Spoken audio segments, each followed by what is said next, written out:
record it. That's why I like to stick old school with Skype and all. So, okay, the video recorder is on now. Okay, so let me do the countdown again, and then here we go. Sorry about that. Okay. 5, 4, 3, 2, 1. Mary Gundrum, welcome to Nature of Reality Radio. This is actually take 2. I forgot to press the video record button the first time, so I had to stop it, and here we go again. Met you at that conference in Allentown. It was a wonderful conference, and I'm glad I was able to get a free, not a free session, but a discount session, I should say, from you. The universe picked me for whatever the reason. Everything happens for a reason. I'm sure your session, which I will be able to get from you in a couple paychecks, will be very interesting and enlightening. But this is your chance to be glorified. So, like I said again, who are you? What do you experience? What caused you to experience this? That caused you to do what you do? You got the floor. Your life story from a primary source perspective. Knock yourself out. Okay, thanks for having me, Andrew. So since I was a small child, I had my gifts, which was a great challenge for me. I was daughter of a funeral director, lived over a funeral home. My family all thought I had imaginary friends. I was a little bit off. My mother always said that I walked my own drummer. And there were even times that she would get up at night and check on me, and I'd be in the dark in the funeral home playing with my friends. So I guess it just was there. But back in the early 60s, we didn't have all the exposure and the knowledge and the understanding that we have with the spiritual and metaphysical realm. So it was a great challenge. And I spent many years not understanding, being an empath, picking all that stuff up. I ended up in high school. I was starting to self-medicate and try to block things out, which I did a good job doing, blocking it out. But boy, was I really taking the wrong road there for a long time. So fast forward, I moved to Florida, got away from all the people and, how my life was I was dying to go there. I can remember when I first moved to St. Pete Beach, I was looking for just the regular job, like people thought. And I sat up on the beach and with literal tears streaming down my face, I said, "Dear Lord, this is not what you want me to do. I'm open, show me the way, show me how I may be of service."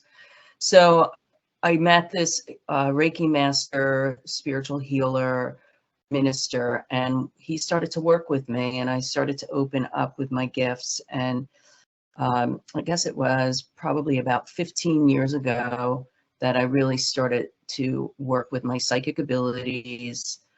I became a minister. I spiritual counseling. My primary focus now is the spiritual counseling and the readings. I do many events. I travel, but it's been a challenge. When you step out of the norm and you really open up to live this life, it's like you go through this period of the dark night of the soul. Like, you're like out on a ledge by yourself.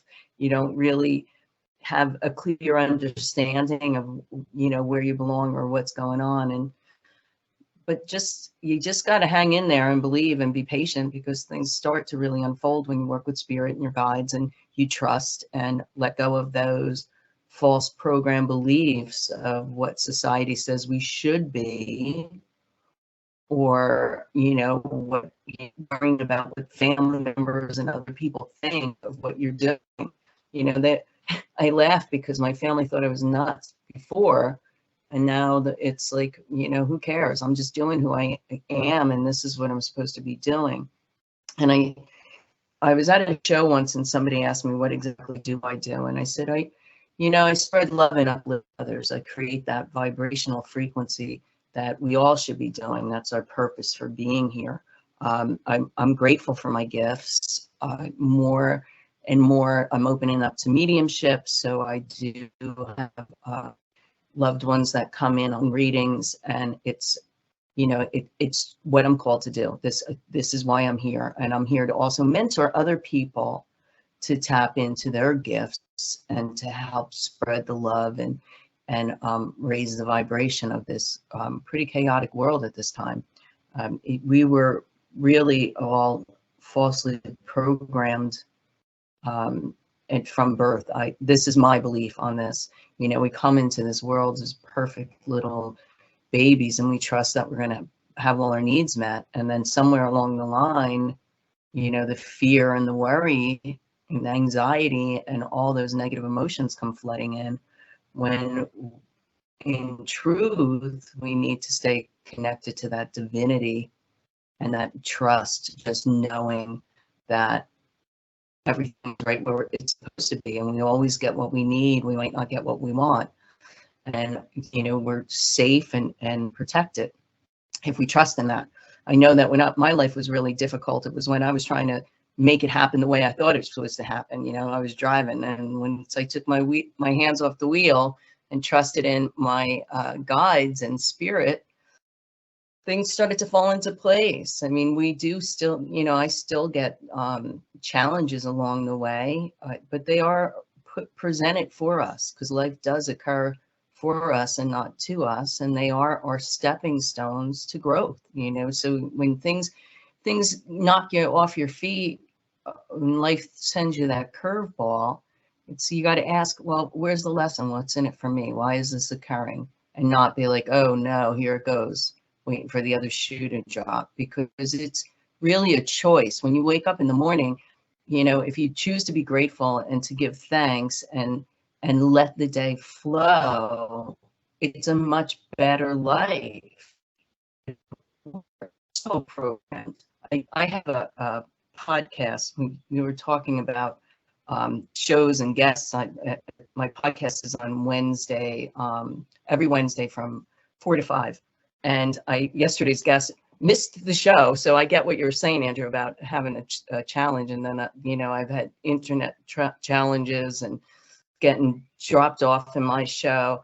But, you know, I talk a lot about that programming and those false beliefs and reconnecting to soul. When I do lectures at some of the events, I talk about that self-care is soul care, and how important it is to find our truth, our divinity within us, because once we're grounded in that, it's like a tree deeply rooted. When all the stuff outside of us is going on, we can kind of just sway and realize that it's not in us, it's outside. And we don't need to take all that conflict and make it ours. And that's a challenge, walking with one foot in the spiritual realm and one foot in the human linear life that we're here on this earth with. You know, it's like you hear that saying that we're spiritual beings having a human experience, and you know, the body houses the soul. How about we're a soul that has a body, and we put that soul before the human physical form. And I truly believe that at least these are the messages I'm receiving, that all that's happening is leveling us up to the next level, to bring us to the ascension.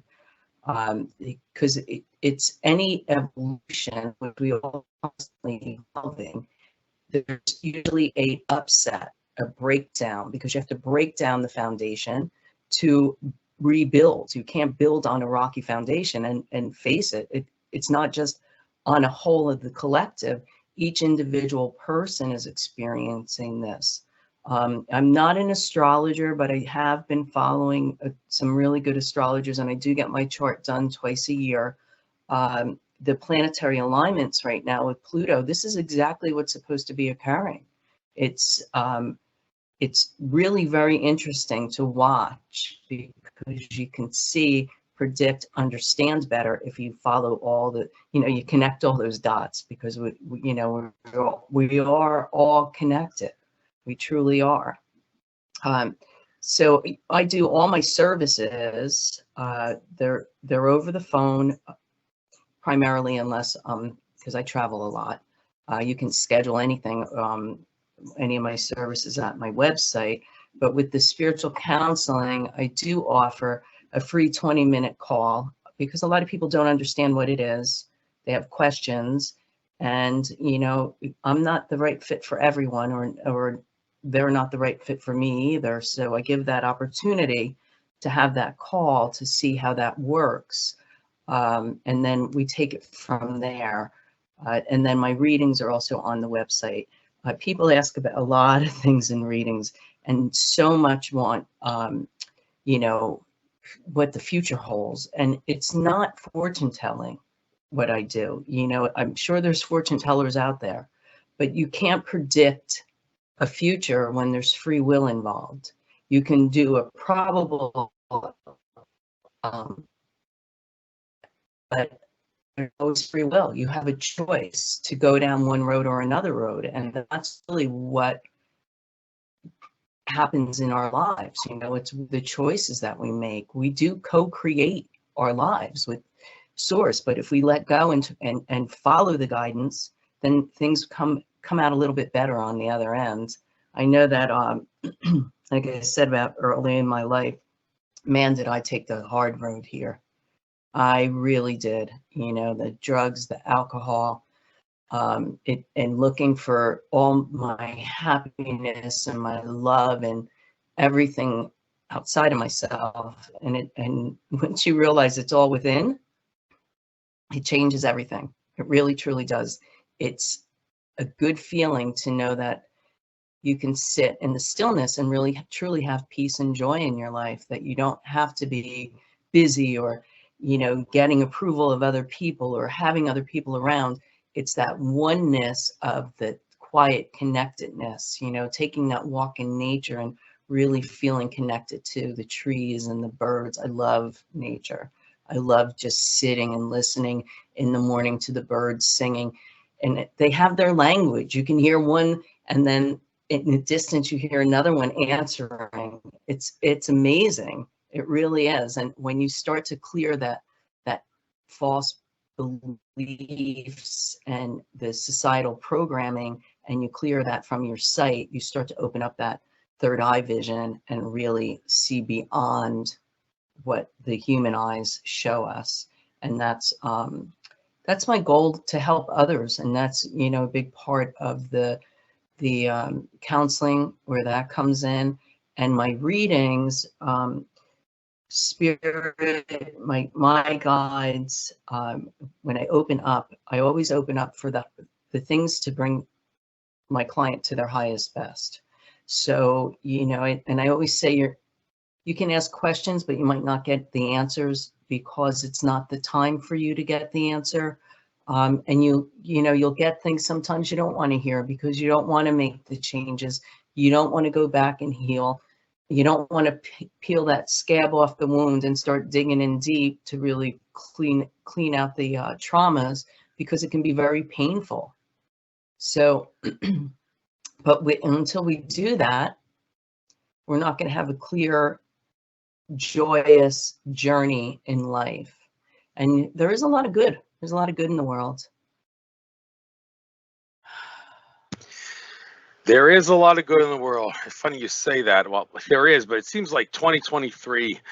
I just recently watched the 3-part series on Amazon Prime, Atlas Shrugged, and it seems like 2023 is the year that Atlas shrugged. Everything's falling apart, and everything with all the things burning and the train crashes and everything, and like the world is good. Well, this morning I saw an article saying that in Ocean City, New Jersey, they're actually like cutting down, like shortening the amount of time that the beaches are going to be open because so many teenagers are misbehaving themselves. I mean, you're thinking in this day and age, while we're supposed to have the vibrational frequency Earth rising, shouldn't people be able to behave themselves a little better? Well, apparently not, because as prices go up, there seems to be more thefts. And I was meditating in nature. I love nature too. And I'll never forget, about a year ago, I was meditating in nature, And I overheard, as I was meditating, a lady say, the Whole Foods in Jenkintown sure has a lot of thefts happen from it. Well, I work at the Whole Foods in Jenkintown. I'm the dishwasher there. And I think I may have found paradise because that's the perfect job for me because I'm a Buddhist and I love service to other stuff. And washing dishes is like the greatest spiritual thing that could happen. So says Barbara Marciniak, who said her contacts told her, don't use a dishwasher, wash dishes. That's how you get spiritually enlightened. So, yeah, I think I better keep that job, even no matter what opportunities come to me. It's worth it. So I happen to like washing dishes like some other people. So sadly, the person who I was working with originally, they got worse and worse and started slacking more and more and more. And then they eventually got the pink slip. Apparently, they thought they could take advantage of my competence, and they thought wrong, and they got fired. Wow. And I'm thinking, why does this have to happen? Why did it have to go like this? And well, can you maybe help make sense of why it is that even though the vibrational frequency Earth is rising and it's getting higher and higher and higher, and the Archon control system, Andrew Bartzis in one of his recent talks said the Archon control system, there's so little of it, what's left of it is almost insignificant. Well, if that's the case, why can't the humans get their act together?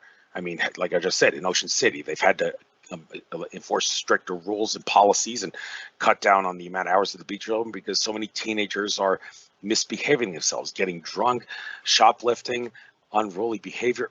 Why? What's going on? Well, why are people doing that when they're supposed to be getting better because the vibrational frequency of the Earth is rising? Do you have any idea? Well, this is it's this whole these people that are struggling, that do these crimes, who are not at peace, those are the ones that are going to be removed. Because it's like that saying, only the strong survive.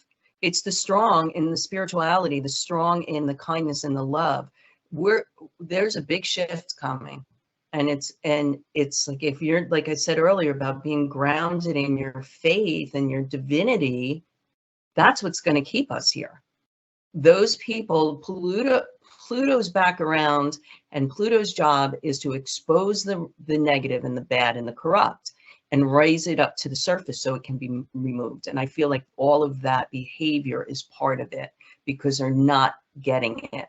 They're not spiritually connected. Like what you said about washing dishes. They're too above having a job like that, They rather run wild. So they're not that spiritually connected.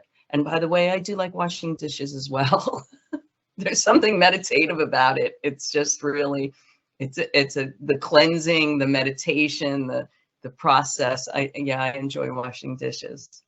But that's what I get on that.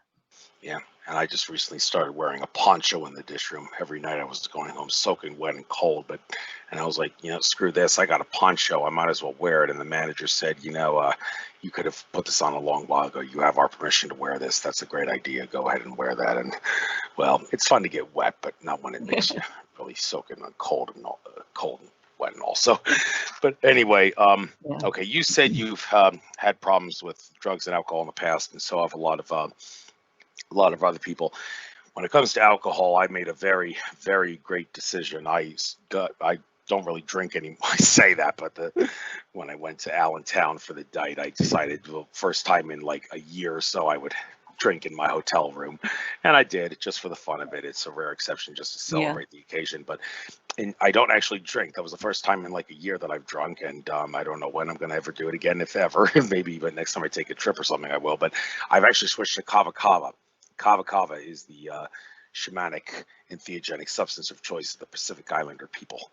And funny how I remember on the same day that I gave up alcohol and switched to kava kava, a Pacific Islander woman was working at my job. She started working at my mom's business when I was still working there. I had to quit that job because of the vaccine mandate and all, and it was a medical establishment. But funny how God has a Pacific Islander woman working there for first day on the job on the same day that I start taking kava kava. That was a sign from the universe. I kind of take it. And when it comes to some of the people that are like convicted felons and all, that they say I'm out of options in life. It's either sell drugs or steal from people. Well, hopefully, if that's really the case, stick to the former and not the latter, because if you steal, then bad Yeah. things are going to come to you. And if you're going to have to sell drugs, then I hope that the drugs that you sell are the good drugs that enlighten people and not the hard drugs like cocaine and heroin, which can cause people to resort to criminal behavior to support their habit. However, even if we go to the Right. psychedelic and hallucinogenic substances like cannabis, mushrooms, LSD, LSA, peyote, and all the rest of it, is it true that if we really want to attain a level of higher enlightenment and spiritual awareness on planet Earth, do we, is it fair to say, have to discipline ourselves to get high on sobriety? Because if we cannot get high on sobriety and have to use these substances to get a boost out of the way reality is, then, well, we're going to confine ourselves to the third dimension. Or is that like not really an appropriate way of looking at it? Are you more inclined to believe, no, it's actually better to do psychoactive substances? The system doesn't want you to do psychoactive substances because that wakes you up, enlightens you. Well, okay, enlightens you, but at the same time, do you need to discipline yourself to get high on sobriety? It's a tough choice, but it's a tough question. What do you have to say about it? So yeah, that's a slippery slope, and it's along with I really feel spirituality is a very personal thing, and what works for one doesn't necessarily work for another. I don't choose to use any substance. I've worked with people that have done ayahuasca and different things to bring them to different levels. Who knows? Maybe some of the things that I did in the past, like mushrooms, brought me to a closer level. I really don't have the answer to that, but for my own personal being, I don't use anything like that. I just really do a lot of meditation. I do a lot of connectedness with writing and my opening up with my gifts, working with others. I feel that it's like a high of awareness by working with others and sharing myself and listening to their story. And so I really don't think that it's necessary, but for some people, it might be the right thing to do. It's like, some people resonate with working with crystals and other people resonate with working with tuning forks. It's all really what is your own, what resonates with you. So that's why, again, it's so important to know who you are and clear that other stuff out of the way. And for me, it's not with using hallucinogenics. It's really just getting to know who I am.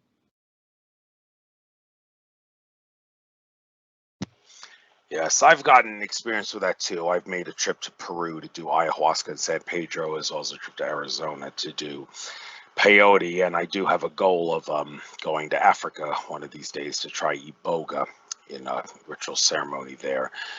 I don't see anything wrong with that. People should not shun me from wanting to do that. It's one of those bucket list things that's worth doing for the sake of exploring the world and exploring what things are like. But at the same time, like you saw me smoking my mapacho during earlier, I mean, I don't know if I'll ever quit, but I do want to cut back on my smoking as my life goes on over and over. And by the same token, also my eating habits. I don't really want to go vegetarian, but I would like to it be the case that if you were to graph my eating habits until the day I die, you would see that my habits of eating meat and animal products would get closer and closer and closer to zero, but never actually reach zero as I age. That's my goal, and I want to try to keep it that way. And like I said, with the smoking as well. So is that another question? People will always agree to disagree on this. Is it better to do that method a little bit every so often and just do less and less of it to try to do improvement, or not do it at all? There's no, you shouldn't do it at all. Shouldn't do it at all, because not at all is the key to all enlightenment. Or does it not matter because it's all personal choice? Here we go again with that hard question. What's your take? Yeah.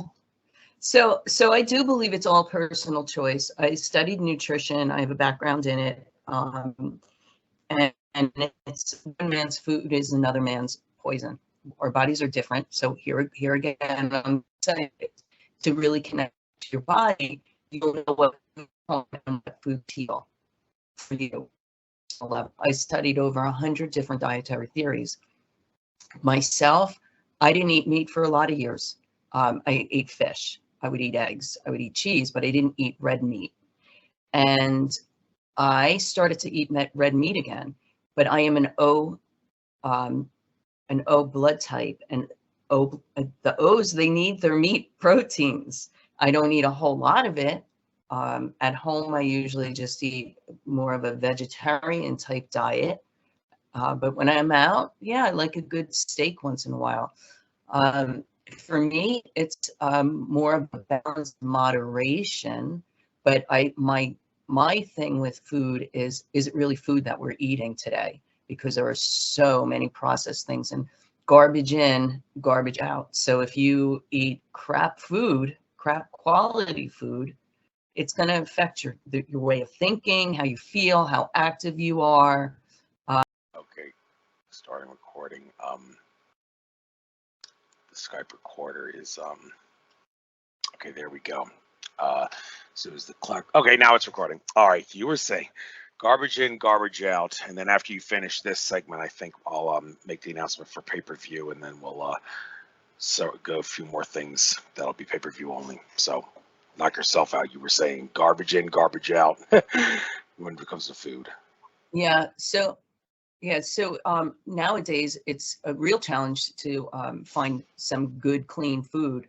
But I usually, for rule of thumb, stay away from the prepackaged stuff. Look at the ingredients. If you don't know what it is, or you can't pronounce it, and it was made in a lab, then your bodies aren't meant to ingest that, and what nutrition you're going to get. And it really is very sad what they've done to our food supply and our food source. I'm a big advocate of supplementation because our soils are depleted, and even in our vegetables, we're really not getting the nutrients that our ancestors got from the foods that, unless you're growing your own and you're doing your own composting and things like that.